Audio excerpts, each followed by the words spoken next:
Hello everyone, welcome back to our channel. Take it simple. On today's video, I'm going to show you how to delete recipient in Remitly. It's very quick and easy, so let's get started. First of all, open the Remitly app on your phone. If you don't have the app yet, you can get it from Google Play Store or the Apple App Store. Once you do that, go ahead, launch the app, then sign in. Now on the screen, you can see options like Home, Recipients, Send, Rewards, and Manage.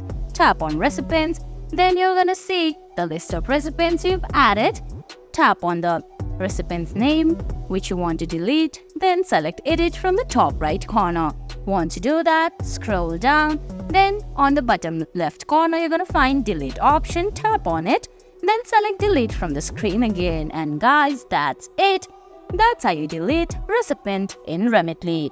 I hope you found this video helpful. If you did, please give it a thumbs up, leave a comment, subscribe to our channel and hit that bell icon. See you in the next video. Thanks for watching.